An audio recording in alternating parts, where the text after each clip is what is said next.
Hi, everyone, and welcome. Thank you so much for joining us.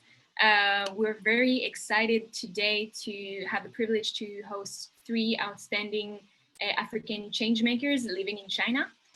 So first of all, we have Lina Getachew Ayenew, who is from Ethiopia.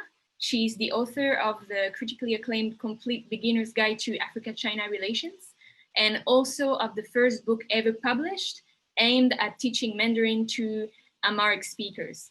She is also a social entrepreneur. She runs Education for Ethiopia, which is a non-profit social enterprise dedicated to bringing digital education to Ethiopian students.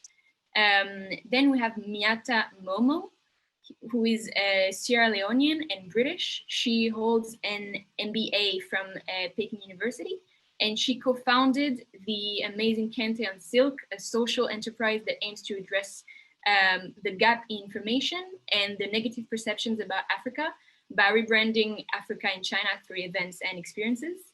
And then we have Joseph Olivier Mendo'o from Cameroon, who is a PhD candidate at Peking University.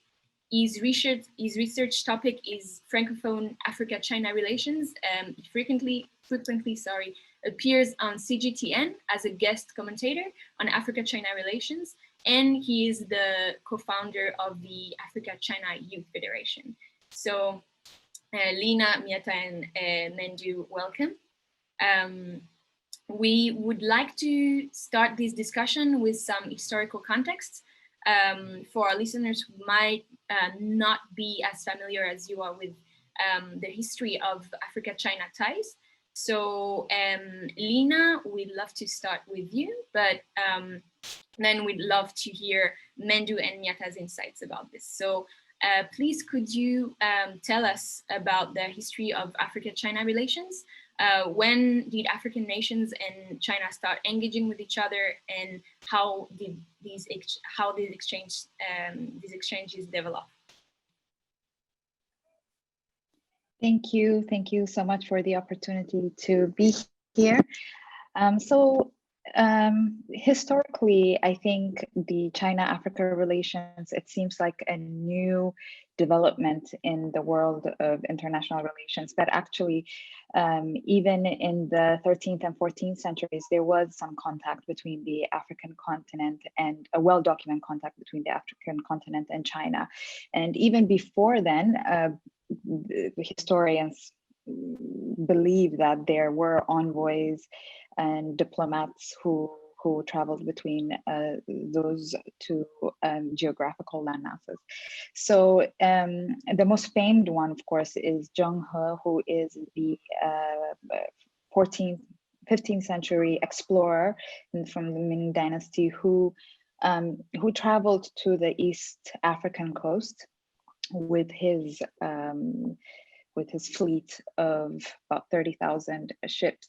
And so there's like historical evidence of that contact. And then also even earlier, there were some voyagers from Africa, from Morocco, who went to China and who documented what they saw during that time. But most of the historical context actually that is relevant to us today comes from the 20th century. We see like the anti-colonial struggle and China's support at the time for African countries. And then the Tazara Railway, which was a very significant piece of infrastructure at the time that was built by Chinese nationals, and which was really aimed at providing some independence from the regional colonial powers at the time. And also the inclusion of the People's Republic of China in the UN was largely supported by African diplomats and the UN. So that was very much like the diplomatic relationship between China and Africa has been very strong. But of course, after the year 2000 and the establishment of FOCAC, which brings together heads of states, African heads of states and Chinese leaders together every 3 years, and which was, celebrating its 20th birthday now. So that's when things started really ramping up And then of course, to my knowledge, after 2010, I think the number of students and scholars who are coming to China to study, from who are coming to China, African students who are coming to China has been increasing exponentially, and now China has become one of the top destinations for international education for Africans. So the relationship between China and Africa has been growing and getting even more and more complex over time. And hopefully in the future, there will, the positives and the negatives will balance in such a way that we have a sustainable and mutually beneficial relationship. Great. Thank you. Thank you very much. Mendo'o and Miatta, love to have your insights about this. If you want to add anything, please do. Thank you. Thank you. Thank you for the opportunity. I think Lina just did a great job in just summarizing and giving us a broader view of China, of the history of China-African relationship. But I would like to focus more on the scholars or the students' history.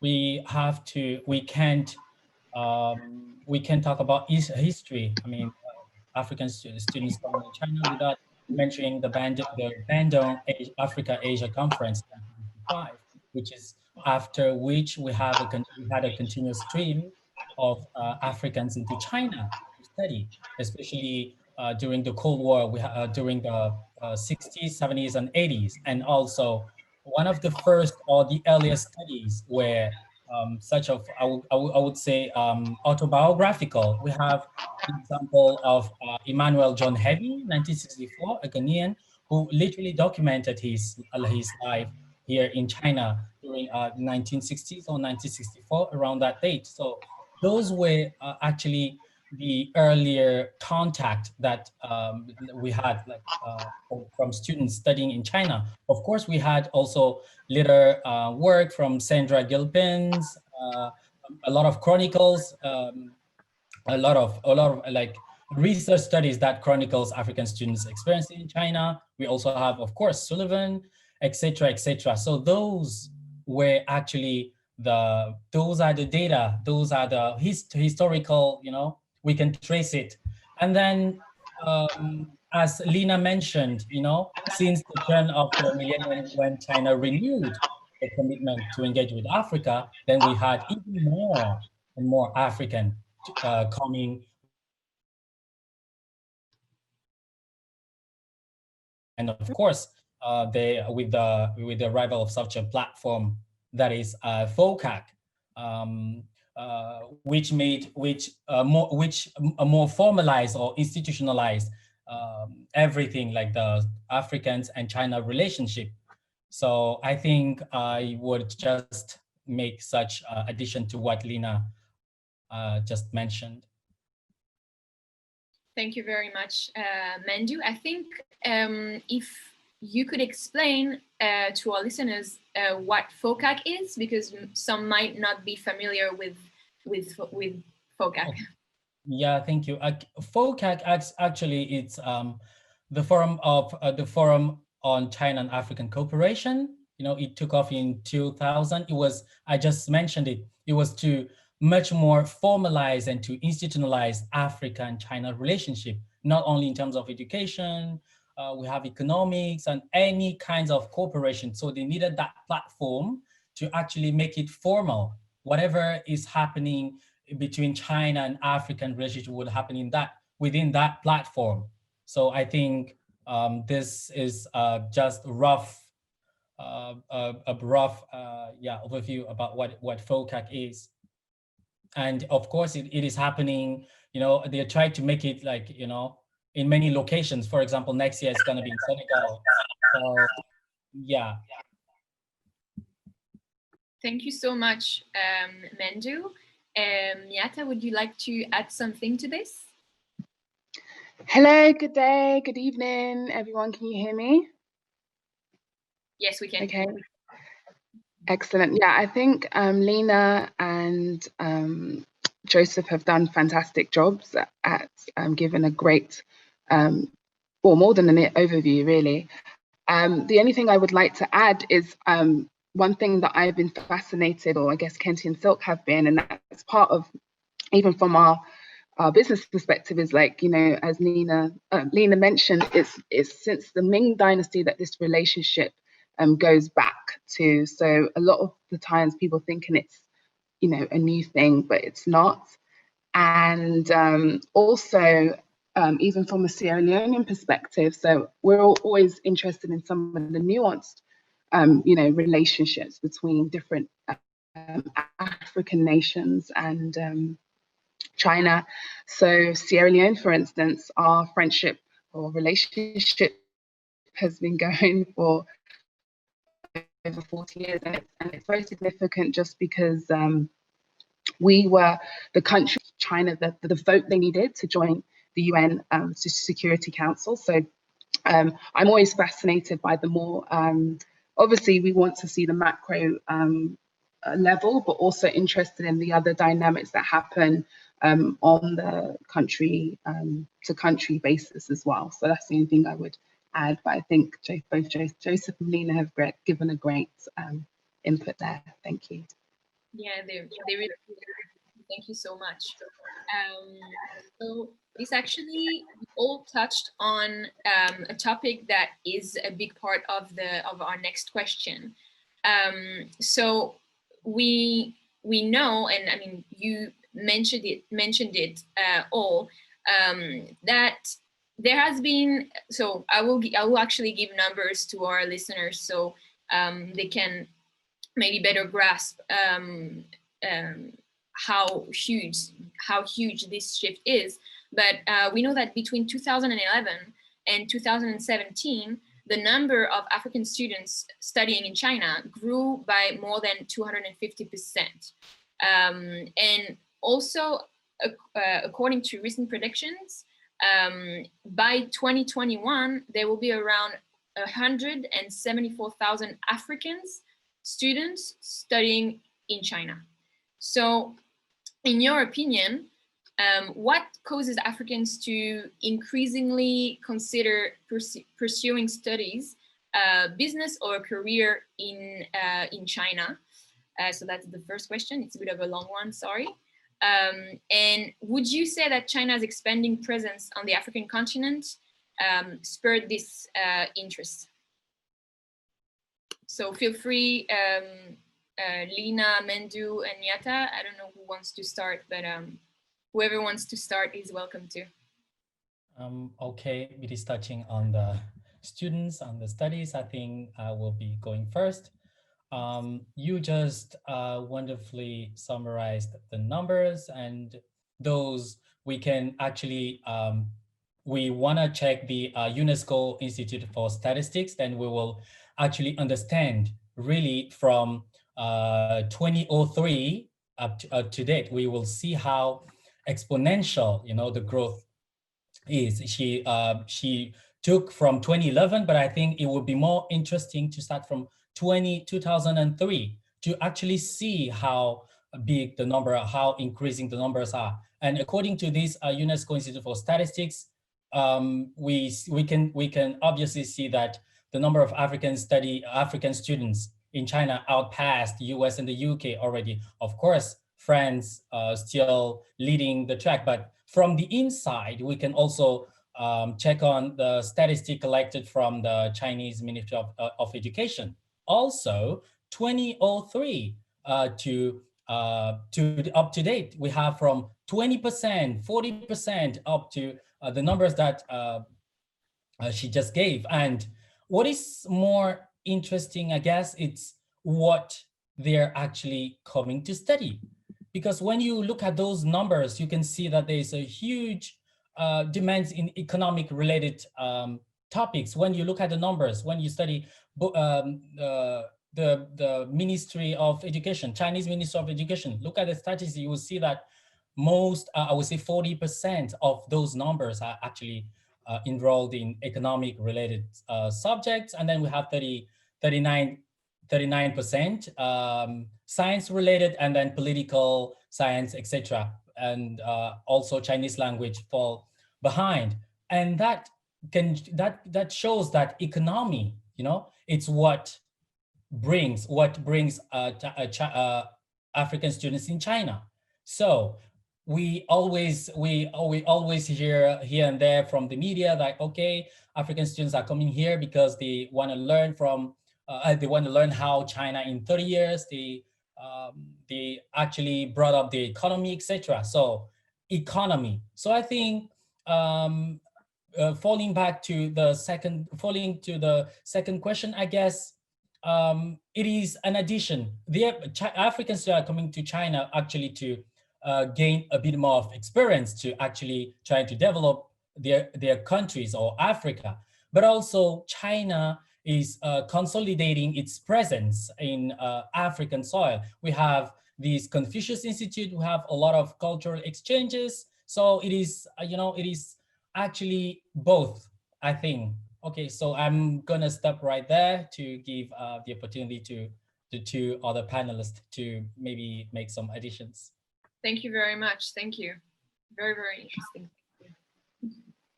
Yeah, thank you so much, Joseph. And actually today I'm really thrilled to also see Inès again, who's one of the many incredible students I met on my journey in Beijing, and as first a student and now an entrepreneur. So I think there are many different reasons, but something that I keep hearing again and again for students and entrepreneurs actually is this fascination with China's rise, in terms of how they've developed their economies, how they have been working towards alleviating poverty. So people have been very curious to see on the ground what that looks like. So that's definitely one element.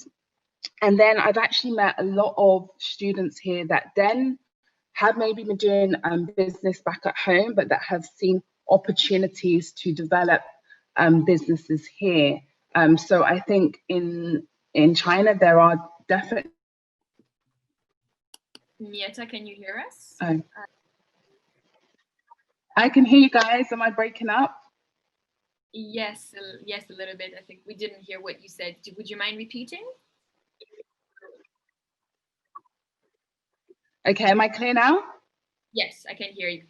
Okay, I'm going to try and be quick and get to the point. I'm sorry. So yeah, two elements of fascination on China's economic development, and then secondly, the resources that are found on the ground here in terms of people having opportunities to develop their businesses here, which is part of, I guess, China's overarching view to try and encourage more innovation and talent corporations as part of a lot of their bigger projects and platforms. So resources here, but also this curiosity of people trying to find out from themselves what, how China has developed. Great, thank you so much. Lina, we would also love to have your insights on this. I agree with both Joseph and Miatta. I will also add maybe another dimension, which is affordability and the scholarship opportunities that are given to African students. So there are many ways in which students come to China to study, and some have received scholarships, which makes studying here much more feasible, and others pay for their education in full. And compared to other study abroad opportunities, say in Europe and the US, for example, China's universities tend to be a little bit more affordable. And now when more and more African students come to China, they are demystifying China to their acquaintances, friends, family back home. So it becomes that application process becomes more easier and easier over time, because there are many more connections being made between home countries in Africa and Chinese universities. So I think that the opportunities, the demystifying of China, and also basically the direct connection that African students see with what they can do with their experience here is what's motivating them. So, you know, if you learn Chinese, if you establish a good network of friends and colleagues in China, it feels very clear that it will be beneficial for your career and for your life, you know, so it's an easy sell, I think, coming to China. Great, thank you very much. Thank you. I also, sorry, am I still clear? Yeah, we can hear you. Yeah, and yeah, Lina, that is a fantastic point. Another thing that just sprung to mind is this understanding of how China is becoming more, I guess, active in local communities. So people like, so even Sierra Leone, where there's definitely been an increase in their presence at home. And I've met many people that have been like, well, they've had opportunities to come and learn the language and have an opportunity to use that when they go back home to better engage, I guess, with this, you know, very obvious presence of China businesses and SEOs having more of an impact on their own day-to-day. So they want to get better grips on the language so that they can engage better and have communication all around as well. Great, thank you very much. Thank you. So I'm going to draw on this question and ask you about your own experience. So how would you define your experience as a student, as a scholar, as an entrepreneur in China, and would you say, how would you say that this further your understanding of Africa-China relations? So I'm very grateful that I've had a perspective as a student, as an entrepreneur, but also I guess I've had experience because of my mother was a diplomat here, so I've been able to see that side as well. And I think overall, I mean, I'm still here. I graduated in 2018, and I'm still here, and I'm still learning a lot. And just because I don't want to take up all the time, I just want to focus. One of my biggest highlights, and still today remains a highlight, are the African students that I met here. I don't think there's anywhere in the world where you can go into one room and be enlightened and encouraged and inspired by academics, diplomats, and entrepreneurs. And that room was at Peking University's annual African Student Association welcome party, and being part of that community definitely helped my experience, definitely helped me understand more of the nuanced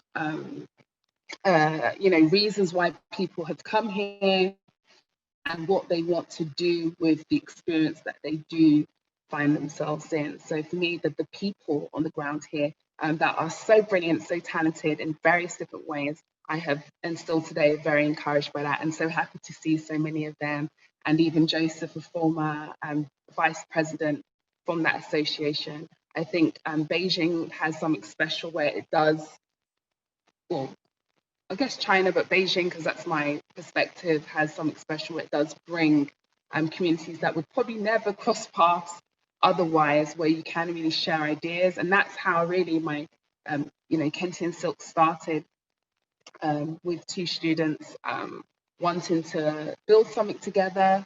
We also built something based on some of the problems we saw in the relationship, where there were things like CGTN's Spring Gala, where there was a blackface incident, and there was a lot of media coming out that just really echoed that, okay, this relationship has stemmed for hundreds and hundreds of years, but there still needs to be more done at the people-to-people level. So rather than complain, we found ourselves in a community with people that were willing to be part of that solution. So definitely the people have been highlights and continue to be.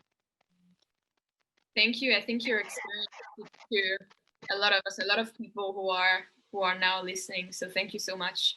And Mendo'o and Lina, Yeah. I will totally agree with Miatta, because we had quite a similar kind of experience, but a little more challenging for me because I'm following a Chinese talk program. So I wanted to learn from China from the Chinese perspective. So I had to learn everything from zero from my first day here in China. So a lot challenging because you have to actually first understand your position here in China first, and then understand their way of thinking, which can be done in just one semester, 1 year, 2 years. We're still learning, yeah. But actually, when the more I was studying Chinese, the more actually I was getting some input, some insights about their way of thinking, their way of doing, their way of cooperating. Yeah. And the better I was understanding, okay, how to deal with them as an African, how to actually guide my Africans brother, okay, who are dealing with China. That's what we tried, actually. We tried to do with a platform that Miatta just mentioned, the African Students Association of Peking University. So a lot of challenge, especially in our circle, when you're actually when you're the only African in your department or in your major. So it's actually kind of it's difficult to exchange because you can't actually, Africa is not a country, it's very diverse. I'm from Cameroon, and I can be sharing about Ethiopia, Kenya at the same time. Very, very, it's very, very difficult. So I think, but as the year we're passing, 2015 and then 2018, FOCAC coming on, much more exposure of the African culture through FOCAC. Of course, it goes without saying with challenges. Miatta just mentioned a couple of them: the exhibitions, the washing machine adverts, etc. But more exposure, with more expositions, from Africa here in China and vice versa. Then we had, it was less tough, to actually exchange. Yeah, especially because we are united, but we are also diverse. Yeah. So I think, yeah, I will just, add this much. Thank you very much, Mendo'o. Lina, would you like to add to that? Oh, can you hear me? Yeah, yes, we can all hear you. Okay. So I agree with everything that was said earlier. And I would say that actually I first came to live in China in 2011. So it's almost 10 years, my gosh. And so I spent basically a huge chunk of my youth in China, and it was not even planned to be that way. And one of the things that I would note is back then, when I said that I'm living in China, and when I go to, my friends and family, I tell the story all the time. So when I go to my friends and family, back home in Addis, they'd be so shocked that what's in China? Like, what do you do in China? Like, it was such a huge deal to go there, and nobody went there. Like, nobody knew anyone who went there as a student or in any capacity other than maybe business or trade. And we're getting. Yeah, it just cut out. Can you? Sorry. Sorry. I apologize. It's my daughter crying, trying to get into the room. And now it's not that special anymore. And that is a testament to just how much the relationship between China and Africa have developed. Just the number of people who are now more familiar with China and who know people who are studying here has changed so much over the decade. And I would also say, from my own personal experience, I found China to be a very stimulating place. I think in a way that other places were not. And the, you know, when I first came here, like everything was cash-based. Getting into a taxi was such an ordeal, you know, especially when you're just learning the language. And so there were like so many things that have changed about China, and now like in the last few years, and being a witness to that and seeing just how, you know, in a way it's very inspirational. It makes me feel like, okay, like if they can do it, like there are so many things that we can learn and apply to our own home countries. So I have found being here very, very inspirational. And I would add that the difficulties, especially in China-Africa relations, the misunderstandings, the prejudice, I think that the work that needs to be done is obviously far from over, but I think there is definitely some, like a lot of interest on both sides in improving it, and a lot of goodwill.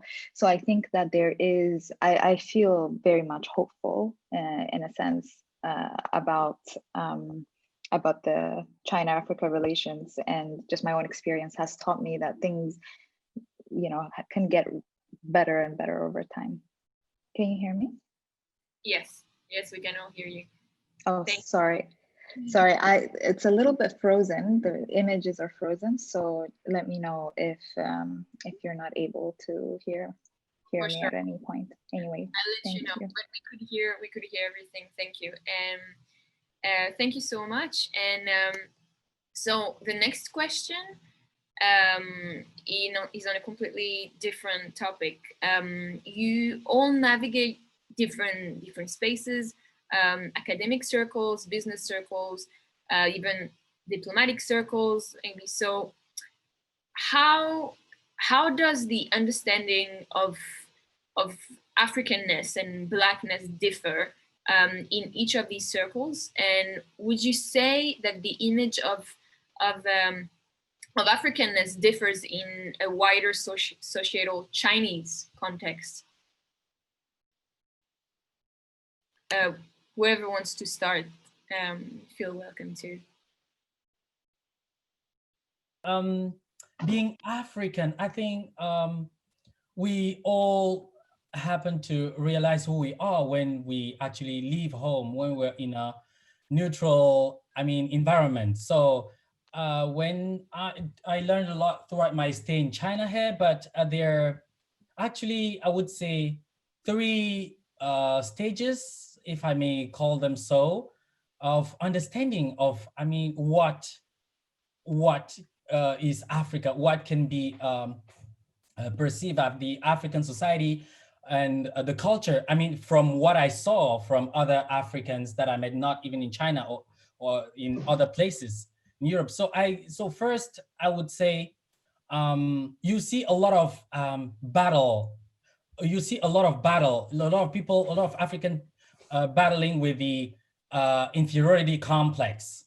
And that we can see that from Wangari Maathai's book, The Challenge for Africa.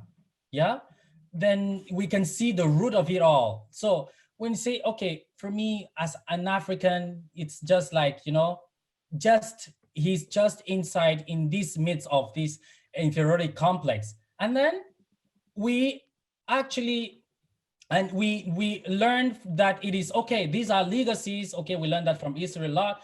These are legacies from many years of colonizations, and after being told that you're less human, etc., etc. So there are people falling into that category when you're asking them, about their Africanness. And then you have another, there's another layer that is actually on the way to try to understand what is exactly being African. What is Africa in terms of them seeking to actually understand their cultural heritage, their history, or looking at it in terms of a sense of directions or sense of belongings. Yeah, and also you also have another category that is actually embracing the whole thing, like they're going to defy those stereotypical those stereotypes. They're going to defy these stereotypical Africa, whoever they see. I from Cameroon, I'm meeting I don't know, a Congolese guy. He's a brother from another country. Also, this perception of feeling home away from home. I'm going to Cote d'Ivoire, and yeah, I feel like it's home. I feel like it's Cameroon. Yes, and also in this category, mostly people might be thinking of, what could be the strategies to seek and build solution or opportunities for the communities. Now, to say that, okay, who falls into which category, this is very complicated because it's a mixture. It's a mixture of everything. But from a personal perspective, I would say whatever category I might fall in, depends on the situation you might face. And also, let's say if I'm seeing a brother onto, let's say, the first category of having a complex, I see like it's like a mirror. Yeah, I will understand it as a representation of myself, or the whole African race, and by ricochet, it will, I will fall into the first category. So it's a mixture of everything.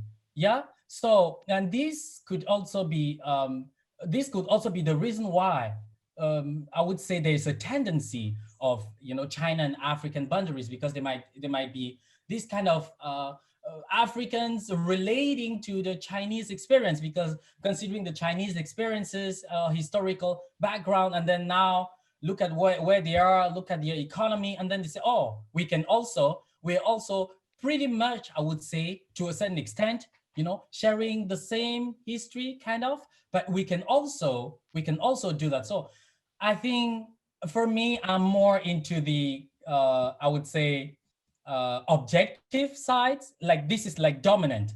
African is like, for me, my Africanness is like, feeling home from everywhere, but also providing opportunities for and solutions for our community. I think, yeah, this is a broad overview, quite messy, but this is what, according through my lenses, what I've been experiencing, I'm sharing with you my experiences, how I perceive like Africanness, and maybe later I can make some additions just to give time to the other ladies to make some additions. Thank you. Definitely. Thank you so much. This was very, very enriching. Miatta, I saw that you unmuted your microphone. So do you want to actually, if you're about to start, Miatta, I have a more specific question. You touched on in the previous question, you touched on the CCTV gala in 2018. So what is changing in these stereotypes of Africanness in China, or are they changing at all? What is your perspective on this? So I was just about to say, I think things are changing, and I think, one of the big issues with even that incident was that people were not aware how offensive that was. So I feel like, especially the younger Chinese people that I'm fortunate to meet. There's this a student I've recently met who's doing a whole film about Chinese perspectives on Black people in China. So there are actual Chinese people now realizing that there is a lot of disconnect and misunderstanding, and trying to tell that story and narration. So I think there's definitely improvements, but the reality of what happened this summer with in Guangzhou, not just Guangzhou, Guangzhou was one of the high points, I guess, of what was happening, and the discrimination that was happening against specifically Africans. But that was also happening in other cities around China. So that, for me, says there are still issues with Africanness. Even in that, I had a lot of, before what happened in Guangzhou, I had a lot of African American friends that would be quite shocked. Oh, my sound's gone again. Sorry to interrupt you.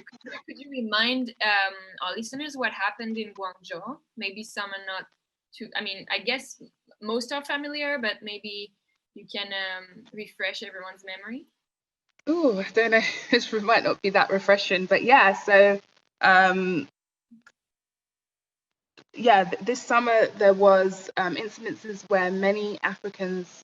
So a lot of it was documented in Guangzhou, but it was also happening in other places across China, like even Beijing, where people were being Africans were being evicted from accommodations or couldn't get accommodation based on the fact that they were seen as high risk in terms of having the virus. And this stemmed from another incident. But the point is, you know, not that incident, but actually how Africans were treated, many images, and actually Black Livity China need to give themselves a big round of applause because they were definitely one of the platforms that were documenting what was happening on the floor. So I don't know if that gives an overview. I don't know if you want me to share more details than that. No, that's great. Thank you. It's just to remind people. Yeah. Yeah. So I just think that's a reality check of like where I have seen definitely, you know, even in the events that we do, we specifically want to do more. I think Miatta is getting out.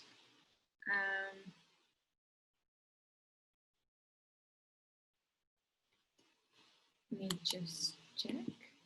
I think in the meantime, until Miatta comes back, Lina, if you would like to give your insights on that, and Miatta can come back when her technical problems will be solved. Yeah, sure. I think with regard, you don't know, and oops. Oh, sorry. Can you hear me? Yes. Hello. Yes. Okay. So for me, I think the challenge that the stage of the relationship between China and Africa, or China and the African diaspora and the people of African descent is that right now, I think for like Joseph mentioned, the diversity of Africa is not really appreciated. I think that there is like this perception that making, you know, the African population in China, or just the African population in general, one-dimensional, as in you know, Africans or Black people are good at these things. Black people look like this, and Black people talk like this. Black people do this. Whereas, like, as you know, Africa is the most diverse continent in the world, genetically, linguistically. We have 5,000 languages, countless cultures. And so like that nuance is not appreciated. I mean, for me, for example, from my personal experience, I can tell you, like I have been told by a Chinese colleague that, well, you can't possibly be African. Like, you don't look African, you cannot be African. So, and I had to be like, well, like, there's all types of Africans, you know, and so that the diversity is not appreciated, our histories are not appreciated, like, and the nuances are not appreciated.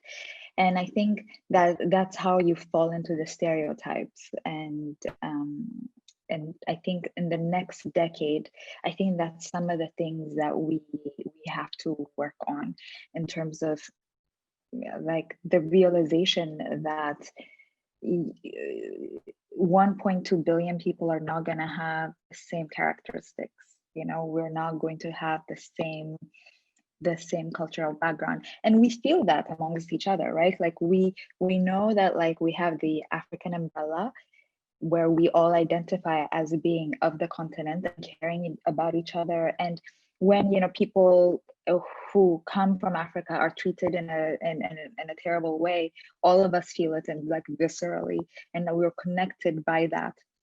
But at the same time, we also know that like we come from different areas, different cultural backgrounds.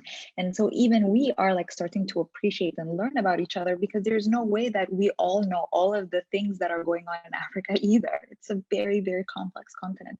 So I think as we are understanding ourselves and our nuances, and they are also understanding how diverse we are and how we cannot be put in a box as like, you know, people who do this thing, people who wear these clothes, people who wear their hair this way, you know.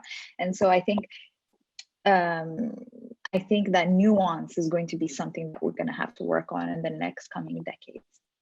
That's an extremely important point. Thank you so much. And this actually leads us to our last question. So how are, in your opinion, how are Africans in China and at home changing the narrative and ensuring that like these relations with China benefits them? And what do you think, like who and what are the key figures and organizations bolstering these interactions? What are the main challenges maybe to furthering these relations? And what do you think is the future of Africa-China on the ground? Sorry, that's a lot of questions all together. Who would like to start? Okay, the question is, you ask a lot of questions, so I think we can keep it, you know, we can touch on certain questions and coming as the flow. Yes, I think, yeah, one, throughout the speech, we already mentioned a couple of challenges, like Lina mentioned the misunderstandings, but I mean, there is a lack of, there's a lack of people-to-people relationship, and it needs to be more effective. We, in the sense that decisions are like from government to government. There's a lack of people-to-people relationship. Now we're talking about an increasing number of African students coming to China, but is it the same the other way around? I mean, Chinese also willing to learn from Africa. That's the main issue. Yeah, that's the main issue, because this is like we're touching on diversity. It's not Africa as a whole, but you know, it is different when you go to the north, east, west, central region, and south, etc. So there is a lack of people-to-people relationship. For example, in our platform, the China Africa Youth Federations, what we're trying to do is actually to bridge that gap, to bring African to China and Chinese to Africa. For example, we bring these little children. We bring little children of those people who might seem ignorant to the African embassies. Yeah. And we did a lot of survey before going. They were like, oh, we're going to Africa. We were just going, let's say, to South Sudan, to Cameroon, to Congo, to Congolese embassy, to China. But for them, it's like, we are going to Africa. So it is a full package. Of course, I said earlier, we are moving towards unity. Okay, we have a lot of unity, this kind of narratives, but first diversity. So this might be the first challenges, and this is actually the root, one of the root problem, because the mindset here, we feel like it's kind of fixed, you know, like, yeah, African, and then that's it. So for the Guangzhou incident, it was, you see Nigerian, and then it fell out, and then it's escalated African, etc., etc. So switching those narratives, switching those mindsets is not an easy task. And from our parts too, whenever we leave the African soil, like, you know, the unity is not very efficient. Yeah, you can see that communities are apart. Hopefully we have very good platforms like Kent and Silk that are doing an amazing job, you know, showcasing the African culture. When I say the African culture, not in the broad sense, but you know, they kind of go into specifics so that to show particularity, to show maybe diversity. So I think this is a crucial problem. Now, platforms, concerning the platforms that are relevant, I think Miatta and maybe Lina should be more qualified and have more experience to touch on that. But I will add more comments, after that. Of course. Thank you so much. Thank you. Hi, can you hear me? Miatta, are you here? Can you hear me? Yes. Yes. Okay, I don't know how good my quality is. I'm so sorry, everyone. I really I must apologize for the connection. But just to reiterate what Joseph said, yeah, we are definitely driven by, so something that I heard Lina touch upon, and Joseph, the diversity within, Africanness anyway. What is Africanness to a Sierra Leonean or a Cameroonian or Zambian? Is very, very different. And something that we do with Kenti and Silk is definitely try to encourage more African agency, where we do have Nigerian artists or Ugandan artists, all involved in different activities that we do. For example, Africa Week, where we can draw people in, whether they are interested in the Africa-China relationship or not. So they may be just interested in art, or they want to go and see a film. But by drawing people into these spaces, they can see some of these nuances, which we've been doing in China, Shanghai and Beijing, and trying to do that across the country. But we realize it can't just happen in China. And that's why we also do deep dive trips to Rwanda, where we've been able to showcase some of the ecotourism and some of the drone technology that they're using there to transport blood, to again give people a really different perspective that goes beyond headlines, so that they can see on the ground and meet some of these people themselves, and to really make an educated and an experiential understanding of what it means to engage with various different people from these various different countries, and what that means for them in terms of their own ideas of business and collaboration as well. Something we're always trying to encourage is that it's not just us taking from China, but it's what can Sierra Leone provide in this relationship, what can Cameroon, what can Ethiopia provide as well. So it's really a co-partnership, and the relationship is definitely more balanced. Thank you very much, Miatta. Thank you. And Lina, would you like to add to that? I'm sorry, but after this will have to be short. I'm sorry, because we have to proceed to the Q&A afterwards.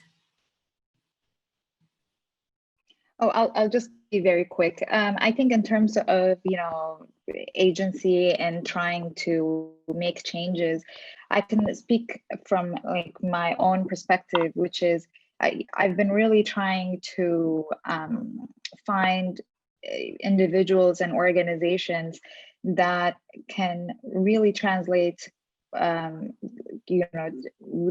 positivity of China-Africa relations and make it tangible. So, for example, the project that I'm currently working on, which is digital education, I was really fascinated by China's ability to create a very highly skilled population, relatively speaking, and with the amount of time that it took for that to be achieved. And especially now, we are the youngest continent. I always say this, the 40% of Ethiopia's population is under 14 years old. So it's a very, very young country, young continent. And so for me, I wanted to use that China-Africa connection to really to empower the youth in my country. I mean, that sounds like such a huge,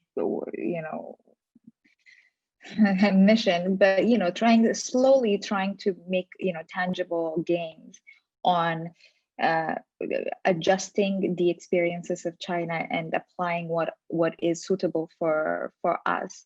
And so that's what I've been doing, and I think a lot of organizations now are doing that. And I think the reception I have gotten in China, for example, has been fairly positive. And the reason for that, I think, is a lot of people understand that Africa's potential, Africa's youth, is very much an asset. I think a lot of people in China understand that more readily than people in other places.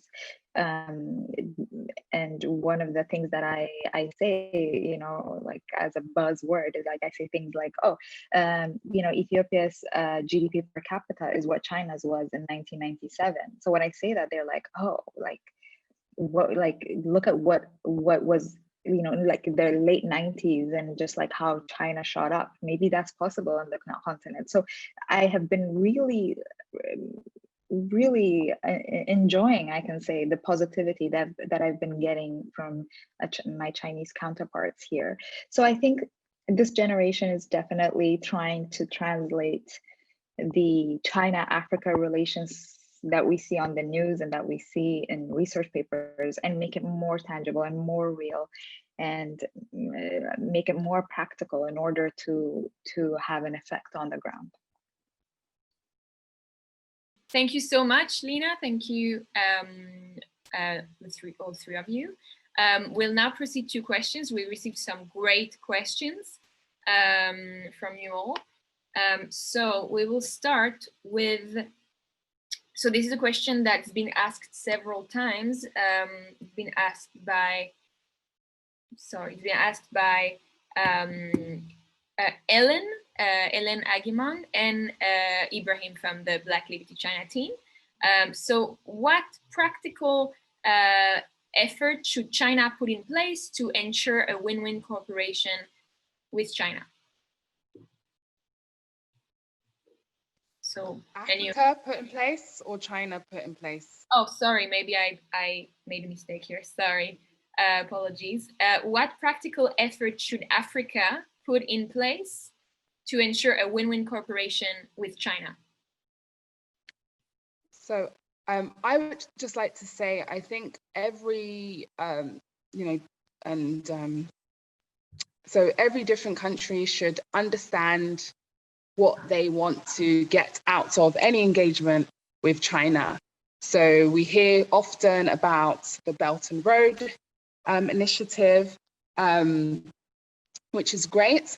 But it's really important to, so I guess for Sierra Leone example, to really understand why they want to cooperate and engage with China, and then be very transparent about this is what we expect and what to get out of it. So I think it's definitely not a one solution for everyone. I think everyone's needs or ways of wanting to cooperate differ based on the different levels of, whether that's the development, whether that's knowledge sharing, whether that's co-creation. People are at different levels, but I think that there definitely needs to be more, again, going back to African agency, lead on what are the nuanced things, not just about jumping on, big China initiatives, but understanding what do our youth need right now? What do people on the ground specifically need at this time? And then being very transparent about that, and then working with China to say that, to develop that.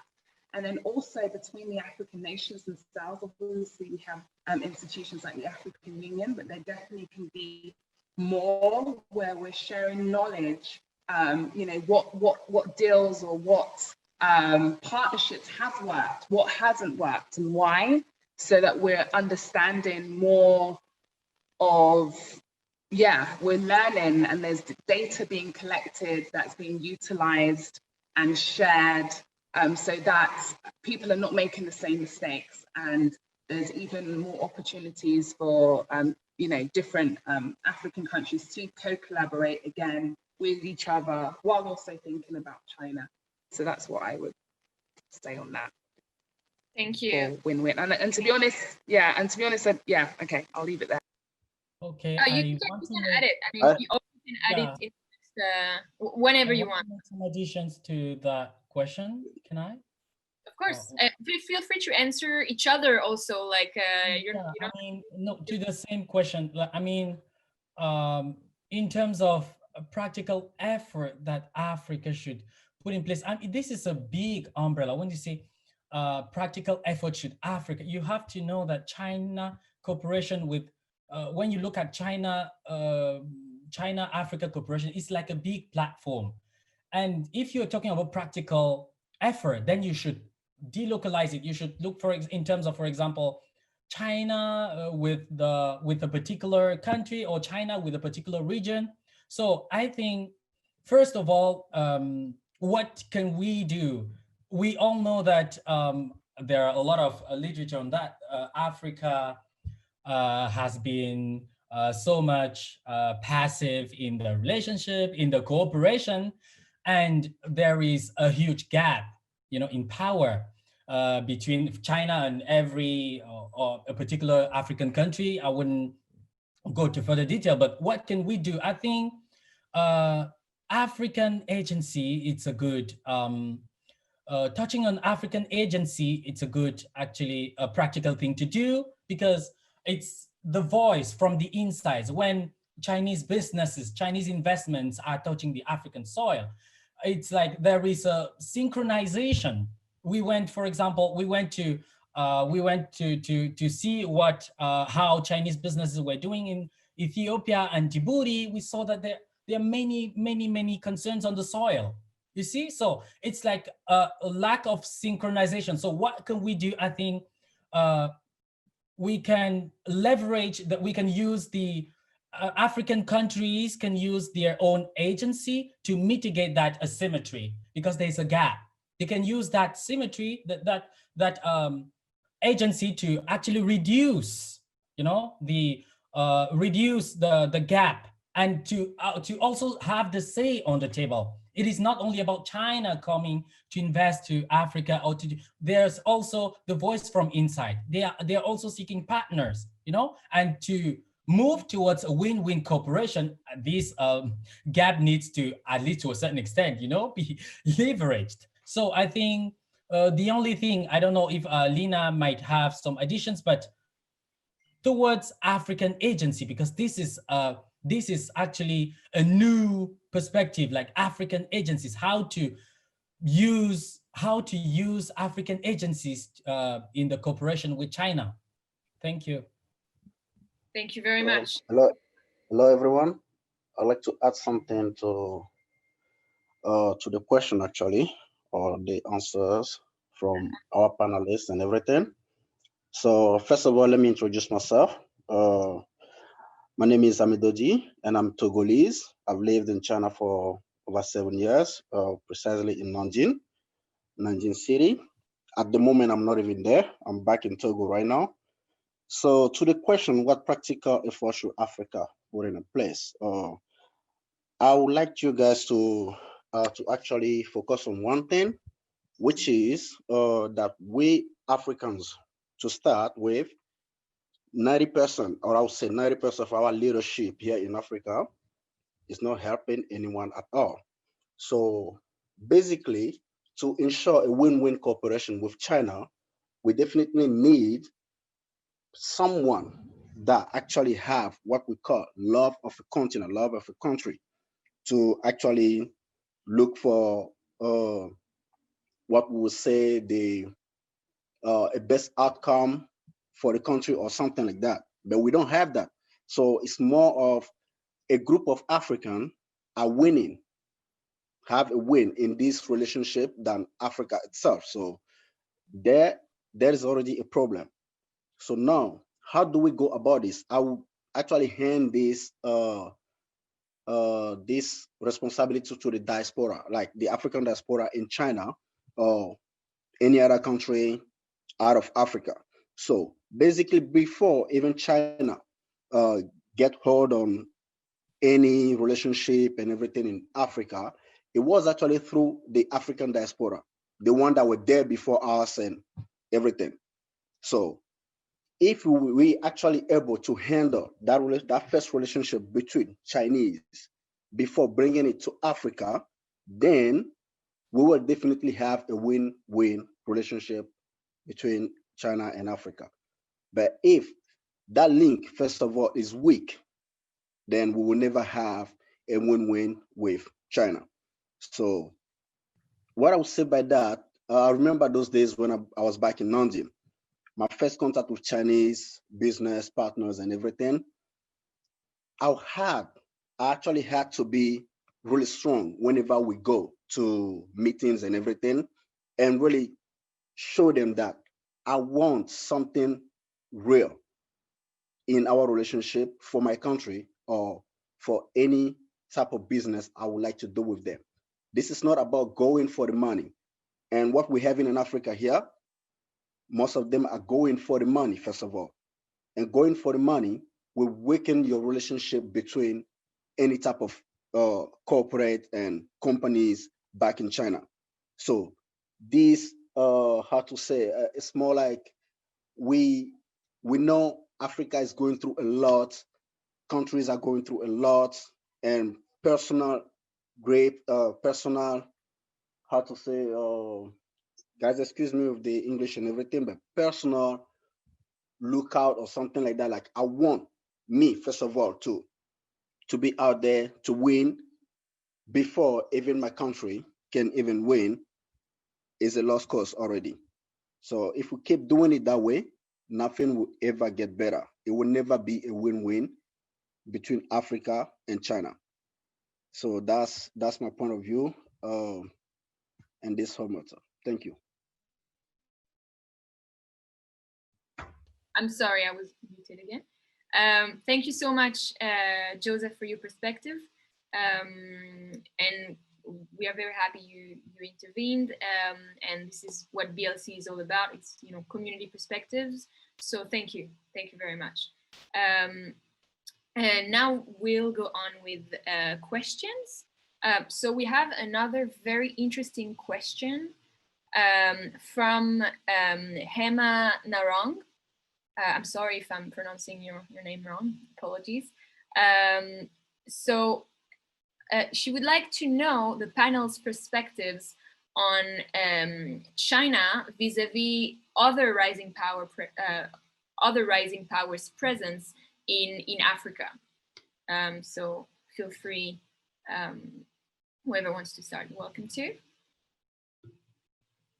On the African side, we had many cases of I would say conflict and cooperations between China and the other actors. We would say during the health crisis, the Ebola crisis, we had different actors doing different things. The Chinese providing some technical or some many technical supports, many equipments, and you have, for example, the Médecins Sans Frontières, who were already, I would say, who already had strong boundaries with Western Africa, actually dealing on a much more deeper, on a much more deeper scale. So this is the example of the cooperation. But what we have on actually on the trade level, we have some sort of clash.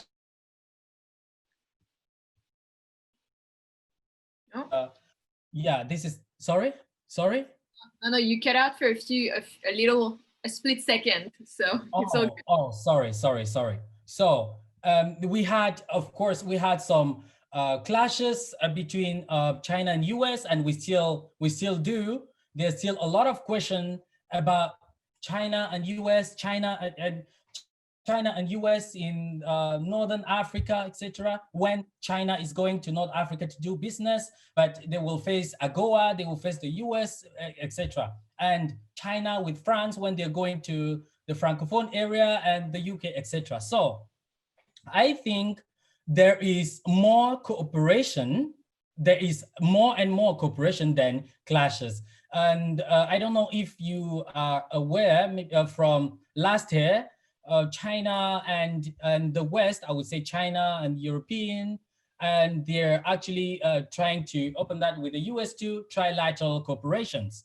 And it kicked off here in Beijing. So the trilateral corporations aims to actually Africa, China, and for example, France, it aims to actually coordinate all the efforts to show that, okay, we are two forces on this particular country or on this particular region, but there are many areas of cooperations, and they're doing that with the EU and the US as well. So, but we can see more and more cooperation, but this is not actually a fixed, this is not actually a fixed fate, I would call it, because country to country relationship is balancing. Now we're talking about China and US going through a couple of, a series of issues, and it is, we can see that on African soil too. So not so many clashes as usual, but and more cooperations.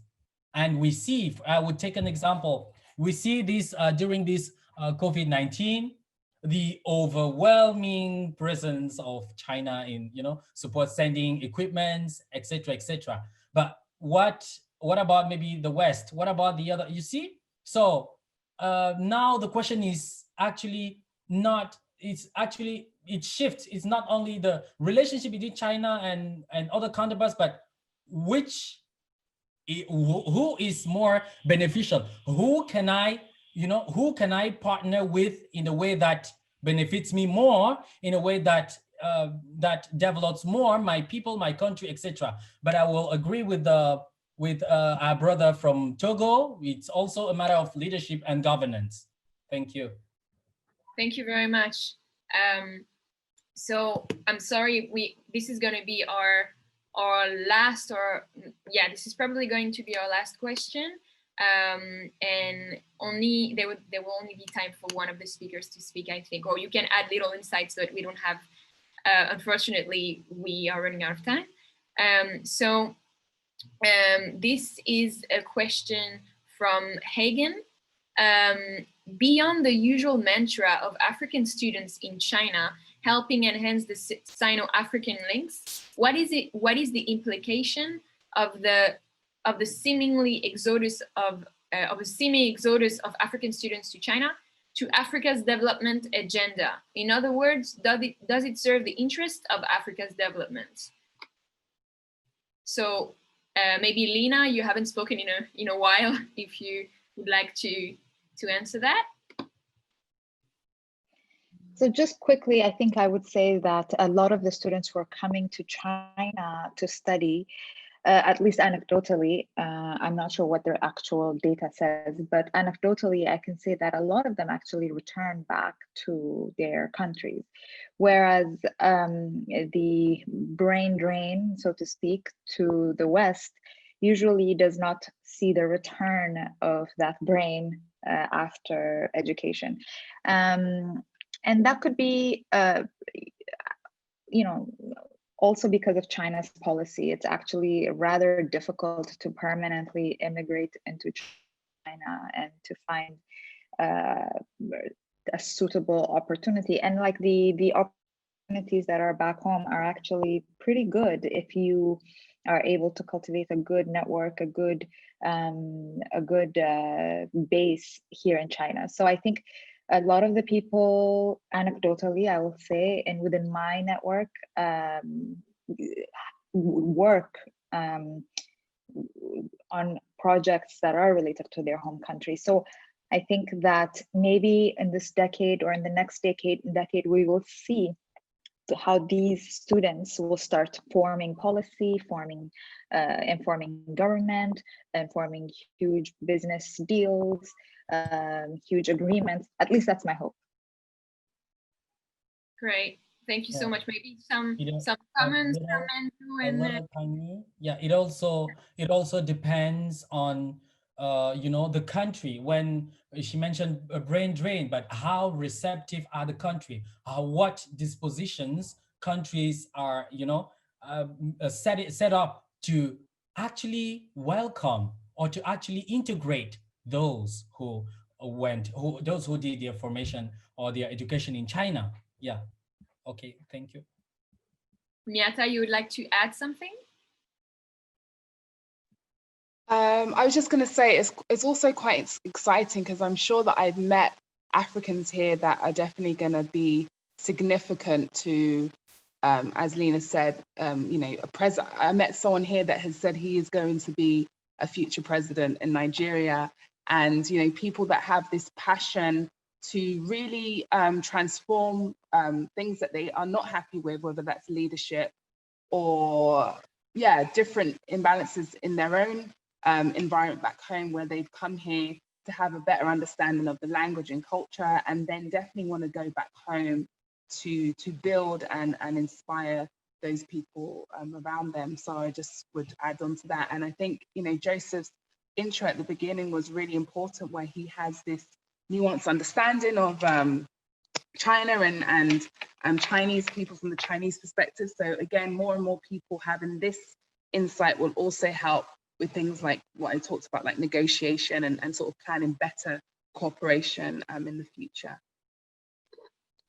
Great, thank you so much. If the three of you have some concluding remarks, something that, because unfortunately we're gonna have to finish, you know, we're gonna have to close this panel.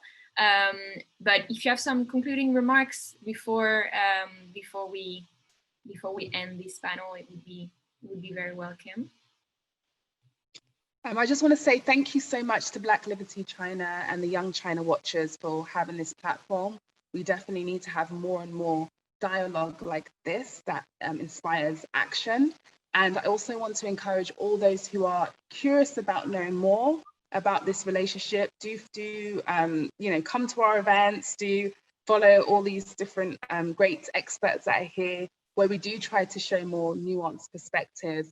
And, you know, I know obviously we're still in a pandemic, but I'm really excited for places like Ghana that have their return home initiative and agenda, where they're trying to encourage not just foreigners, but even Ghanaians from the diaspora to return home and to be part of rebuilding the country. So I'm excited to see how such policies will also develop our nations, not just what is being built here in China. And then finally, very, very quickly, I just want to congratulate the CEO and co-founder, Sarah Baiti, my friend, my sister, who got married yesterday and has, shared her vision of what she wants this relationship to look like. And that's the reason why I'm here today and excited, to be part of this relationship. So just congratulations to her for getting married yesterday. Okay, that's it.